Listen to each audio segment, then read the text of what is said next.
Oke, kita sambil duduk-duduk di taman ya.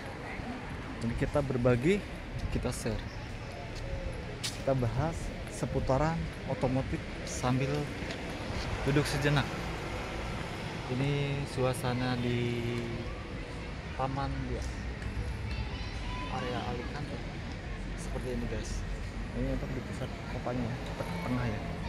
Kalau misalkan dari sini masih agak jauh ke pantai. Di sini kendaraan-kendaraan yang memang tidak masuk ke Indonesia itu banyak, bahkan dari produk Toyota pun tidak semua produk Toyota masuk ke Indonesia. Sama halnya produk Toyota dipasarkan di Indonesia itu laris ya, tapi tidak masuk ke sini.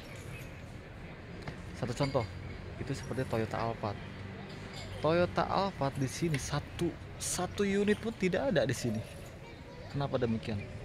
Ada yang bisa jawab gak? Kenapa Toyota Alphard tidak dipasarkan di Eropa? Ada yang bisa jawab gak? Karena di sini pasarnya kurang, peminatnya kurang. Mobil sebesar itu dengan konsep kendaraannya yang besar, ya, mereka akan kurang. Karena di sini biasanya mereka beri mobil kecil, simple, berbentuk hatchback. Kalau untuk Toyota Alphard dia bentuk mobilnya aja besar ya. Panjangnya dari roda depan ke roda belakang berapa, lebarnya. Nah, kalau di sini kurang begitu kalau untuk konsep seperti itu. Apalagi harganya sangat fantastis. Tapi kalau orang Indonesia itu selaris itu ya, hebatnya orang Indonesia. Banyak orang-orang kaya di Indonesia yang mampu membeli mobil Alphard seperti kacang goreng, bayangin. Hebatnya tuh orang Indonesia. Di sini nggak ada, pasarnya kurang di sini, makanya tidak dipasarkan di Eropa. Artinya orang Indonesia masih banyak orang yang berduit. Padahal kendaraan di sini juga murah di sini, kendaraan 3.500 euro, 3.000 euro itu sudah dapat kendaraan-kendaraan, karena pajak di sini tidak sebesar di Indonesia. Tapi kenapa itu Toyota Alphard tidak masuk ke sini? Karena itu. Pasarnya pasti kurang, bisa saja dipasarkan di sini mungkin ya. Tapi peminatnya sedikit, harganya fantastis Toyota Alphard itu, terus keperluan juga di sini juga sangat kurang karena butuh mobil-mobil yang praktis untuk parkir seperti itu. Mereka kalau udah ada bagasi hatchback udah cukup bagi mereka, nggak perlu mobil-mobil gede seperti itu. Buat apa? Seperti itu. Karena tanggung, harganya mobil Alphard di sini tidak terlalu butuh.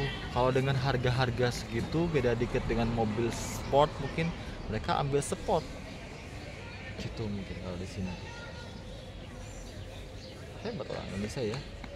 Mobil Toyota Alphard aja seperti kacang goreng. Itu marketnya masuk kalau di Indonesia, di Malaysia masuk dia.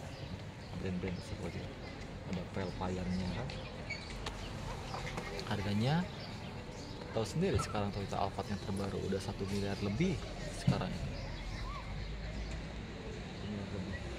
Itulah Toyota Alphard fakta tidak masuk ke Eropa, tidak ada di Spanyol, tidak masuk sama sekali. Kalau misalkan ada yang tanya Toyota Alphard apakah masuk ke Eropa, saya jawab Toyota Alphard tidak masuk ke Eropa, dipasarkan di Indonesia. Indonesia banyak, di sini tidak ada. Itu fakta ya, bahwa brand-brand Toyota ada banyak varian mobil yang masuk ke sini, yang di Indonesia ada, di sini nggak ada. Ya, di sini ada, di Indonesia nggak ada. Sebaliknya kayak gitu. Banyak city car di sini yang ada di sini tapi di Indonesia tidak dipasarkan. Seperti itu. Kalau di Indonesia itu ada Toyota Agya-nya, tapi di sini tidak ada. Ya. Kalau di sini ada Toyota Aygo, namanya Aygo. Modelnya juga beda memang. Sudah saya udah saya review dan saya share ke channel saya. Kalian bisa lihat di video sebelumnya Toyota Aygo modelnya seperti apa. Oke, kita lanjut part berikutnya, kita cut dulu.